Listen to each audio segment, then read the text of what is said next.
itu tetap berjalan hari demi hari dalam kehidupan kami, untuk membentuk setiap kehidupan kami, untuk kami kembali kepada hamba kebenaran, untuk kami seteladan dengan Kristus, sebagaimana yang Tuhan kehendaki dalam setiap kehidupan kami, umat tebusan Tuhan. Ini kami ada saat ini di hadapan Tuhan untuk tetap memohonkan kuasa Allah dalam hidup kami lewat Roh Allah, Roh Kudus-Mu, memampukan kami kembali dapat menikmati hadirat Tuhan, kasih Allah di dalam pemberitaan kebenaran firman Allah. Sebab di dalam firman itu ada Roh Allah sendiri yang akan membawa pribadi kami untuk lebih jauh mengenal pribadi Allah dalam kehidupan kami, sehingga kami tahu belajar bagaimana kami harus menjadi hidup di dalam Tuhan. Maka kami mohonkan hikmat marifat dari surga Engkau berikan kepada kami Tuhan, untuk semakin kami dapat memahami, mengerti kebenaran-kebenaran firman, sampai kami dapat percaya akan firman dan melakukan firman. Sebab itulah firman berkata, orang yang berbahagia. Supaya kami orang berbahagia, ajarlah kami dapat melakukan perkataan-perkataan firman Tuhan. Untuk itulah kami serahkan penyampaian firman dalam nama Tuhan Yesus Kristus. Biarlah Tuhan yang berkuasa dalam setiap kehidupan kami, dimulai hamba-Mu sampai seluruh jemaat-Mu yang sudah ada saat siang hari ini. Tuhan, inilah yang menjadi kerinduan hati kami. Nama Tuhan yang kami puji, nama Tuhan yang kami muliakan. Haleluya, amin. Baik, puji Tuhan. Silakan duduk saudaraku yang dikasihi oleh Tuhan.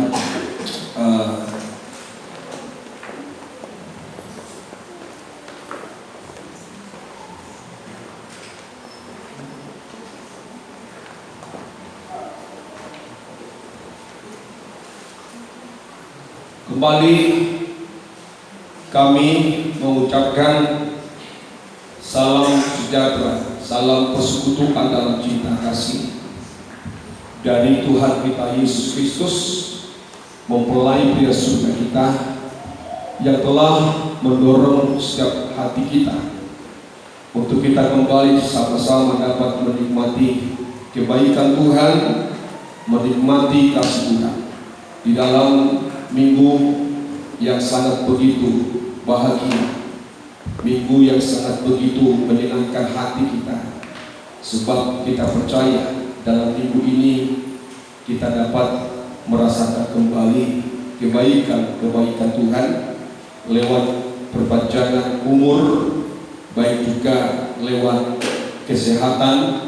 Walaupun mungkin ada di antara kita yang kurang begitu fit dalam tubuhnya, tapi saya percaya oleh karena sukacita dalam Roh Kudus-Nya, kita dimampukan kembali untuk bersama-sama memuji Tuhan, beribadah kepada Tuhan.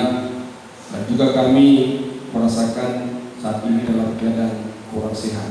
Ya, dari mulai hari Jumat itu kami sudah mulai diganggu dalam kesehatan, tapi kami tetap berjuang bagaimana supaya dapat melayani Tuhan. Dan kami merasakan kemampuan dari Tuhan, memampukan kami bisa menyampaikan firman pada saat ini di tengah-tengah kita sedang jemaat Tuhan di tempat ini. Biarlah kita sama-sama kembali mempergunakan waktu yang ada supaya kita diberkati Tuhan lewat firman Allah. Sebab saya sangat memiliki keyakinan seperti keyakinan yang dimiliki oleh Paulus, di mana dia berkata bahwa dalam Injil itu disitulah ada kekuatan Allah. Dalam Injil itulah kekuatan Allah. Maka kita akan menerima kekuatan Allah lewat kebenaran firman Allah yang kita sebentar kita terima.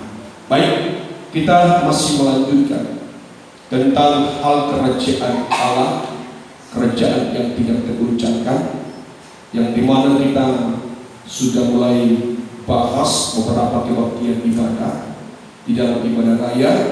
Sebab firman Tuhan dalam Ibrani itu mengatakan bahwa Allah satu kelak nanti akan memunculkan satu kali lagi bukan hanya bumi, tetapi juga langit akan diguncangkan.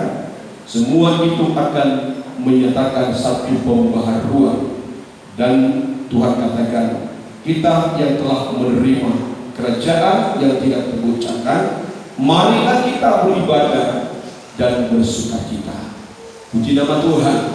Jadi ada satu kerajaan yang tidak tergoncangkan yang telah diberikan. Perkataan ini yang menjadi dasar saya menyampaikan firman Tuhan, sebab Tuhan mengatakan kita telah menerima, berarti Allah telah memberikan kerajaan itu. Walaupun nanti wujud nyata daripada kerajaan yang tidak tergoncangkan itu, atau nanti wujud kekekalan dari kerajaan itu nanti akan kita dapat terima dari Tuhan. Tetapi hal kerajaan itu sudah datang di dunia, ya, maka ada di dalam istilah miniatur kerajaan Allah. Miniatur kerajaan Allah itu pernah dinyatakan oleh Allah di tengah-tengah umat bangsa Israel lewat waktu itu Musa menerima dari Gunung Sinai. Maka Tuhan katakan supaya dibangun menjadi satu miniatur kerajaan Allah itu.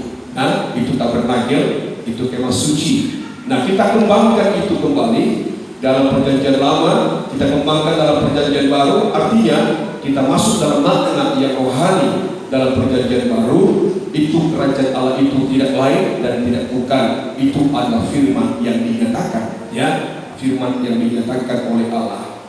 Maka di dalam perumpamaan yang kita sudah pelajari di dalam Injil Lukas ataupun dalam Injil Matius pasal 13 ataupun dalam Injil Markus, yang dimana dikatakan bahwa kerajaan Allah itu bagaikan penaburan benih yang ditaburkan di tanah. Ada yang ditaburkan di tanah yang di pinggir jalan, ada tanah yang berbatu-batu, ada tanah yang bersemak duri.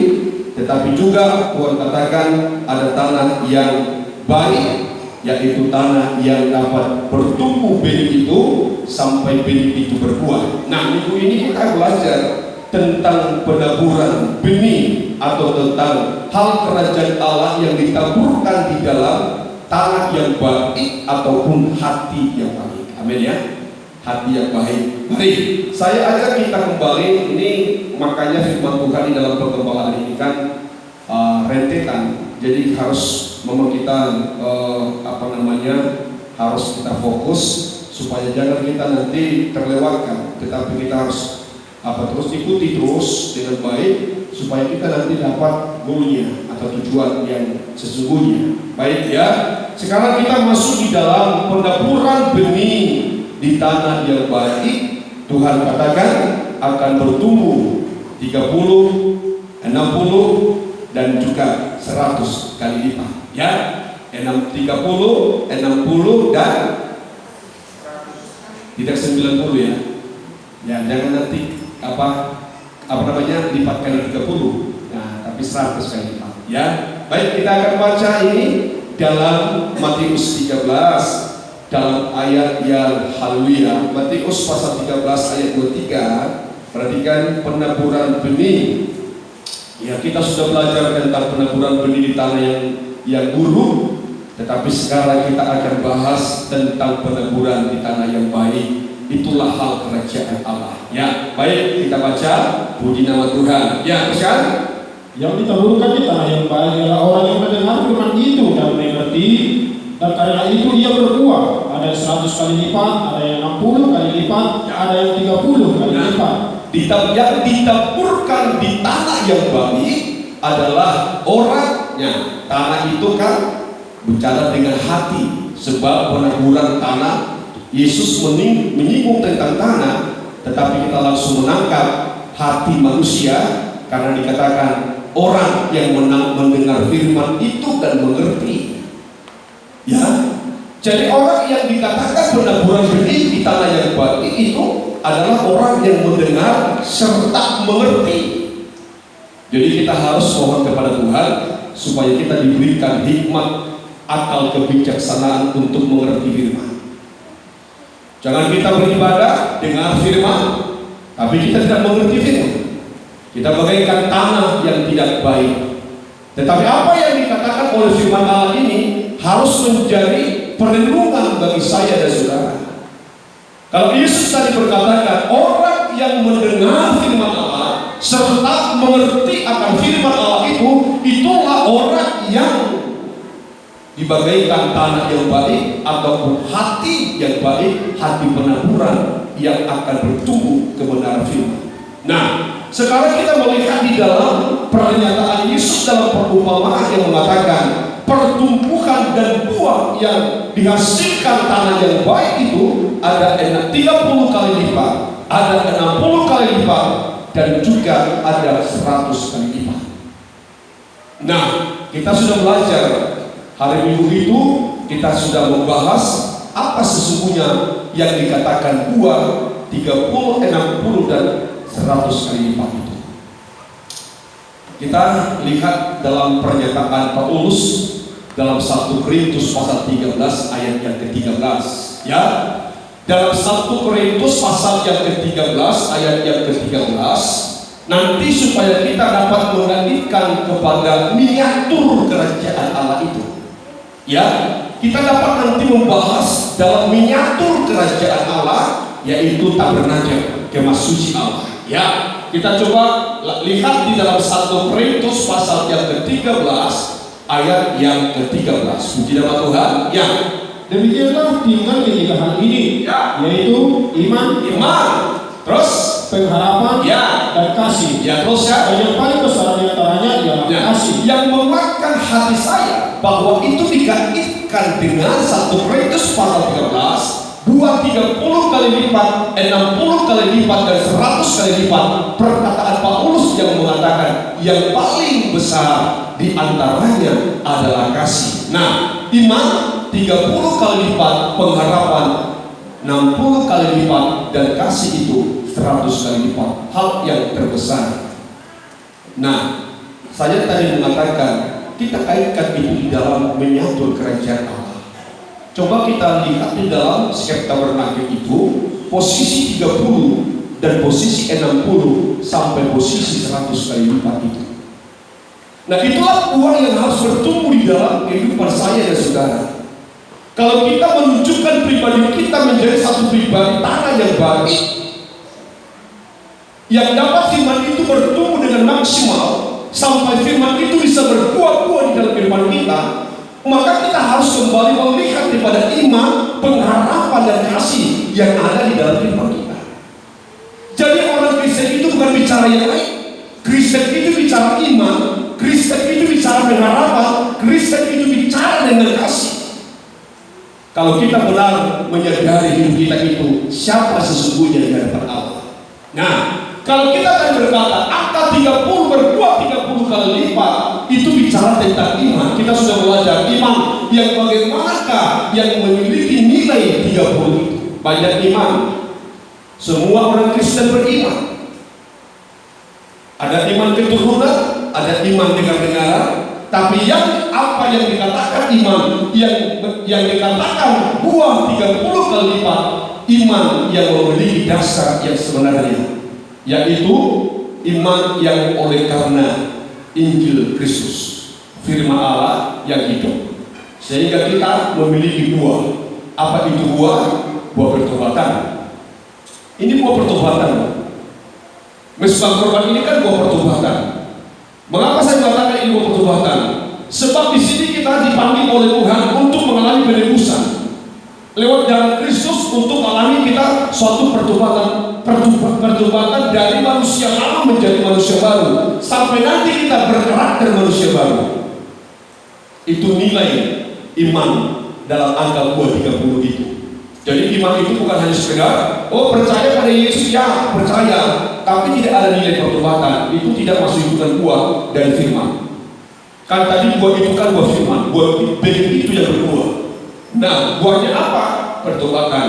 Sampai nanti kita alami lahir yang baru, meninggalkan hidup yang lama, masuk dalam hidup yang baru, sampai kita mendapatkan karunia-karunia Roh Kudus itu. Nah, itulah tingkatan iman bagi orang Kristen yang sesungguhnya. Maka orang Kristen, kalau tidak ada pertobatan, jangan katakan kamu Kristen. Cukup katakan kamu orang yang apa namanya? Orang apa yang kita bilangnya? Ya orang yang beragama saja. Karena Kristen itu sebenarnya diartikan itu gaya hidup seorang anak Tuhan atau gaya hidup Kristus. Itu Kristen yang sesungguhnya. Ya. Nah, kalau kita menjadi orang yang beriman, kita menonjolkan satu gaya Kristus dalam kehidupan kita dalam tindakan pertobatan dan juga hidup yang baru. Nah, setelah itu Tuhan berkata, masuk kita kepada angka 60 itu. Amin. Angka 60 ini juga kita harus perlu koreksi dalam kehidupan kita. Sebab saya tadi mengatakan iman dan pengharapan. Nah, saya akan menempatkan angka 60 itu dalam suasana ruangan suci. Angka 60. Kita belum alami sempurna, tapi kita hidup dalam pengharapan. Tetapi pengharapan yang didasari oleh iman. Pengharapan yang tidak didasari dengan iman, satu saat akan pengharapan yang tidak pasti. Tapi kalau pengharapan kita didasari dengan iman, itu akan membawa kita pada pengharapan yang pasti. Apa yang mengatakan, apa membuat kita membuat suasana angka 60 itu menjadi satu hal pengharapan bagi kita. Kita harus menyadari, tanpa pengharapan itu, kita tidak akan pernah menempuh apa yang kita nantikan dari Tuhan. Kita boleh beriman, tapi kalau tidak ada pengharapan, jangan kita harap mencapai sesuatu. Maka kita masuk dalam jenjang pengharapan kita. Mengapa saudara bisa beribadah sekarang ini? Karena ada pengharapan, kan? Bukan hanya beriman. Maka suasana penggembalaan ini, suasana pengharapan ini, di sini kita dilatih untuk bagaimana kita hidup beribadah kepada Tuhan. Karena apa? Karena kita mengharapkan sesuatu daripada Tuhan, mengharapkan kesempurnaan tadi itu, kasih yang sempurna sebagai akhir dari segala sesuatu dalam hidup kita, kasih yang sempurna. Nah, tetapi kita mau belajar, saudara yang dikasih Tuhan, saya ingin ajak kita,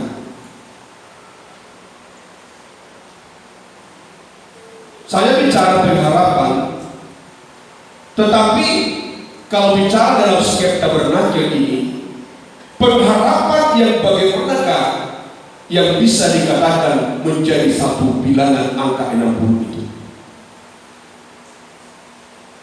Sebab kita harus memahami banyak kehidupan manusia yang memiliki pengharapan, tetapi pengharapannya tidak bermuara atau tidak bertujuan kepada apa tujuan yang sesungguhnya.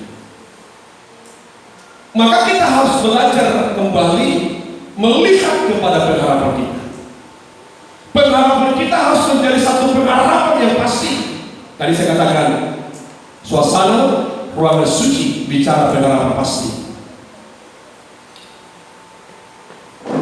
Mari kita belajar lihat pengharapan apa yang harus kita miliki, dan nanti itu dikatakan menjadi satu bilangan dalam angka 60 itu.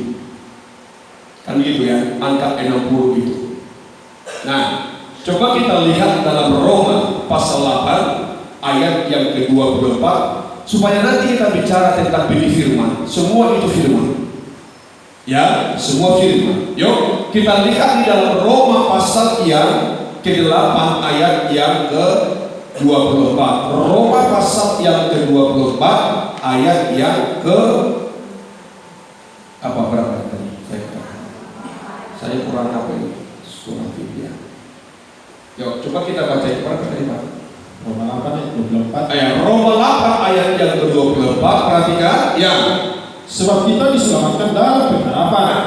Sebab kita diselamatkan dalam pengharapan. Nah, jadi kalau Tuhan tadi berkata bahwa benih itu berbuah 30 kali lipat, 60 kali lipat, itu bicara dengan pengharapan. Tetapi pengharapan yang mana?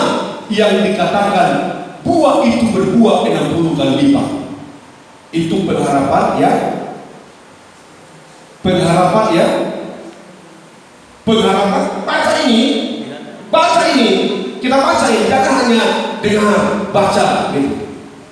Pengharapan apa ini? Pengharapan apa? Ya? Apa?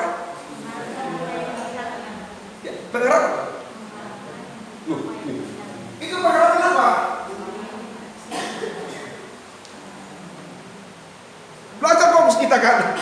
Ini makanya saya katakan ini, kita harus fokus kan, supaya kita memahami dan mengerti. Ya. Tadi saya katakan di sini, sebab kita diselamatkan dalam berarti apa? Pengharapan yang menyelamatkan. Itu nilai. Jadi kalau kita benar-benar menjadi satu pribadi yang berbuah di dalam Kristus, artinya firman itu berbuah 30 kali lipat sampai 60 kali lipat. Artinya begini, di saat kita menerima kebenaran firman itu dalam hati kita, maka firman itu bertumbuh dan berbuah, dan buah dari firman yang kita terima, yaitu buah pengharapan, tetapi pengharapan yang menyelamatkan, bukan pengharapan yang lain. Jadi kalau saya mengajak saudara untuk kita berpengharapan sampai kepada keselamatan, maka di dalam firman Allah mengatakan kita berharap kepada Kristus dalam bumi ini saja, kitalah manusia yang paling malam. Sebab apa? Sebab banyak orang Kristen, perhatikan ini, begitu banyak orang Kristen hanya berpengharapan kepada Kristus sekedar hanya di bumi. Tetapi tujuan pengharapan yang sesungguhnya adalah keselamatan, bukan soal harta kekayaan dunia. Sebab itu tidak akan membawa kita masuk dalam nilai pengharapan atau buah yang bertumbuh di 60 kali lipat. Jadi kalau saudara ikut Kristus untuk hanya diberkati, pengharapanmu supaya diberkati secara jasmani, supaya kamu bisa makan, kamu bisa sukses, itu pengharapan yang sia-sia. Di mata Tuhan pengharapan semacam ini tidak akan pernah masuk dalam bilangan angka 60 itu. Tetapi pengharapan yang bagaimanakah yang disebutkan firman benih yang berbuah 60 kali lipat, yaitu saat kita mampu berpengharapan pada keselamatan itu. Artinya pengharapan kita mengarah kepada keselamatan. Itu yang pertama. Amin. Amin ya. Sudah paham kan? Amin. Sebab jujurlah kita bicara di dalam Tuhan ya.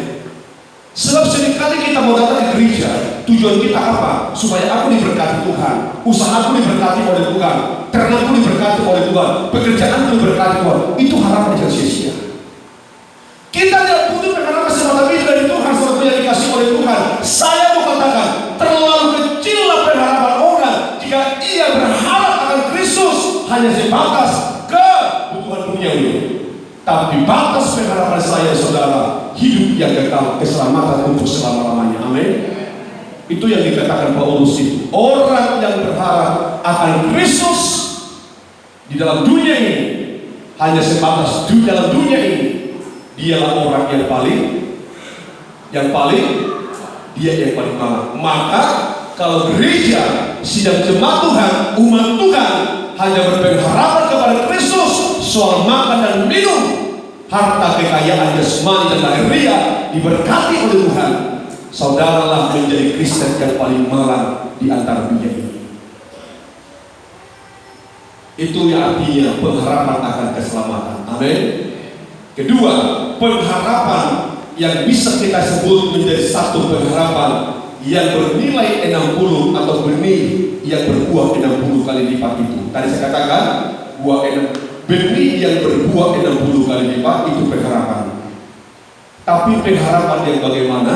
Satu pengharapan yang mengarahkan kita kepada keselamatan. Amin. Jadi pengharapan kita hanya tertuju kepada keselamatan itu. Amin ya. Kedua, kita lihat dalam Ibrani ini, saya hari Rabu itu sudah sampaikan ya, tapi saya ulang ini sebab banyak jemaat kita yang tidak datang. Tidak salah, bagi jemaat yang datang ke Rebo, ini anggap menjadi satu berkat ya, berkat tobel. Amin. Puji Tuhan. Ya, kita lihat kembali Ibrani pasal yang ke-6 ayat yang ke-19 ya. Pengharapan yang bagaimanakah yang harus aku miliki untuk menunjukkan bahwa benih itu berbuah di dalam hidup kita 60 kali lipat. Amin. Mari kita lihat dalam Ibrani pasal 6 ayat yang ke-19. Ya, teruskan. Pengharapan itu adalah saung yang kuat dan aman bagi jiwa kita. Pengharapan itu adalah saung yang sangat begitu kuat, teruskan. Ya. Dan aman bagi jiwa kita. Dan aman bagi jiwa kita. Terus kan? Yang akan dilakukan sampai ke belakang tabir. Yang dilakukan sampai ke belakang tabir. Maka tadi saya katakan posisi pengharapan itu ada di dalam ruang suci. Coba kita kembali pada siap tabernakel itu. Ya, saya berjalan-jalan agak sedikit mengurangi apa ya. Nah, tadi dikatakan dalam surat Ibrani itu bahwa pengharapan itu satu yang sangat kuat dan aman bagi jiwa. Dikatakan oleh penulis surat Ibrani yang dapat melepuhkan kita sampai ke belakang tabir. Ini tabir loh. Ini pintu tirai ini sama dengan tabir yang pernah terrobek di waktu Yesus tersalib. Di waktu Yesus mau menghembuskan napas terakhir, tabir itu terrobek. Dia satu-satunya yang dapat masuk lewat pengorbanan salib Kristus itu. Pengorbanannya di kayu salib. Ini tabir. Maka di belakang tabir itu ada apa? Ada ruangan masuk. Maka di sini bicara tentang kasih yang sempurna. Ini pengharapan. Maka tadi saya katakan posisi pengharapan di dalam setiap tabernakel adalah ruang suci. Sebab tidak mungkin pengharapan di sini langsung melompat ke belakang tabir. Maka tadi saya katakan 30, 60, 100 kali lipat. Itu buah itu apa? Benih itu berbuah di dalam hati kita. Kan awalnya di saat kita dengar firman Allah gini ya, di saat kita mendengar firman Allah, di saat kita mendengarkan kebenaran firman Allah, pertama-tama apa yang itu? Apa? Iman. Maka saya katakan iman. Setelah ada iman di dalam kehidupan kita, semakin kita mengerti akan firman Allah, iman ini kan kita sudah menerima firman Allah yang sudah dinyatakan, kan begitu kan? Benar nggak? Gimana aku mengatakan supaya kita lebih paham? Firman bicara iman itu kan sudah nyata. Di waktu kita kan mau percaya pada Yesus, kamu percaya Yesus sudah mati bagi kamu? Percaya, kan gitu kan? Apakah itu sudah terjadi? Sudah terjadi? Yesus yang sudah mati untuk menebus kita sudah terjadi kan? Berarti iman itu adalah firman yang sudah terjadi atau nyata. Supaya nanti kita melihat tingkatan benih itu berbuah. Tetapi firman yang dikatakan pengharapan itu satu firman yang belum satu firman yang belum terjadi. Maka di sini banyak firman yang kita dengarkan, tetapi firman yang belum tergenapi. Sebab apa? Sebab sasaran firman yang kita dengarkan itu adalah sesuatu kerajaan Allah yang tidak tergoncangkan atau kehidupan yang kekal. Itu belum terjadi. Maka butuh pengharapan. Tapi pengharapan yang bagaimana? Yaitu pengharapan akan keselamatan itu. Kedua, pengharapan yang betul-betul kuat, yaitu pengharapan yang mampu nantinya membawa kita menembusi pintu tirai atau tabir itu sampai kita masuk dalam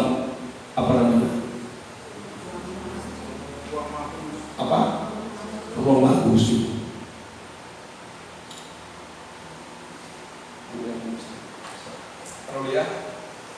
Maafkan saya ya. Memang aku dalam hari ini saya demam. Tapi saya tetap semangat melayani Tuhan. Amin. Begitu kan ya? Semangat kita kan?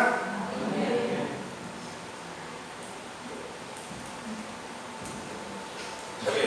Nah, ketiga, saya ajak kita semua. Nah, kalau kita sudah memiliki pengharapan atas keselamatan itu, pengharapan yang kuat dalam pengharapan kita untuk menembuskan kita kepada ke belakang tabir atau ruang suci, baru kita nanti isi kembali dengan pengharapan yang berlimpah-limpah. Jadi pengharapan gereja itu harus berlimpah. Jadi angka 60 itu bukan angka sedikit. Tetapi di mata Tuhan angka 60 sudah menunjukkan satu kelimpahan. Itu pengharapan yang harus berkelimpahan. Amin. Gereja tidak bisa sedikit dalam pengharapannya. Tapi saya dan saudara harus berlimpah akan pengharapan, akan keselamatan, pengharapan kepulangan kami. Itu semua akan kita miliki satu pengharapan yang berlimpah. Tidak boleh sedikit. Amin. Nah, kita lihat apa yang dikatakan Paulus di dalam Roma pasal yang ke-15 sampai dalam ayat yang ke-19. Ya, maka Roma 15 ayat 13. Roma 15 ayat yang ke-13. Puji Tuhan ya. Mari, Roma 15 ayat 13. Perhatikan saudaraku yang dikasih Tuhan. Ya. Haleluya. Teruskan? Ya. Semoga Allah sumber pengharapan yang memenuhi kamu dengan segala sukacita, kamu sejahtera dalam iman kamu, supaya oleh kekuatan Roh Kudus kamu berlimpah-limpah dalam pengharapan. Nah, sekarang itulah yang dirindukan oleh Tuhan dari saya dan saudara. Tadi kita sudah memiliki satu pengharapan akan keselamatan kita, merindukan memiliki pengharapan yang tua yang sanggup nanti melakukan kita sampai kepada akhir. Tetapi Tuhan tidak cukup hanya memiliki pengharapan semata itu. Tapi Tuhan mau saya dan saudara sebagai kehidupan gereja Tuhan yang harus berlimpah-limpah dalam pengharapan itu. Amin. Jadi kita sebagai anak Tuhan harus tetap memiliki satu perjuangan, satu pergumulan dalam diri kita. Supaya apa? Supaya kita sebagai peneburan benih yang baik itu memiliki satu pengharapan yang berlimpah-limpah. Jadi kita tidak boleh sedikit dalam pengharapan.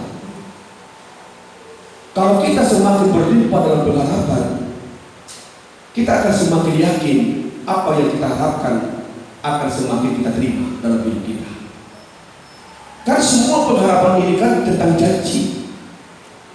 Tadi saya mengatakan pengharapan itu membuat kita akan menerima sesuatu yang belum kita lihat, tetapi nanti akan dinyatakan oleh Tuhan untuk kita dapat terima dalam kehidupan kita. Maka saya mengatakan di saat Tuhan berkata hal kerajaan Allah kita terima, itu kan miniaturnya itu, gambaran itu sudah kita terima itu. Tapi inti daripada sekarang kerajaan Allah yang kita harapkan dalam kehidupan kita nanti akan kita dapatkan di saat kita berjumpa dengan Dia. Itulah hidup yang kekal itu. Tidak ada yang diharapkan oleh Kristen selain daripada dia mengharapkan hidup yang kekal, dan hidup yang kekal itu belum nyata sekarang. Tetapi harus di satu saat nanti hidup kekal itu akan nyata. Tetapi kita sudah menerima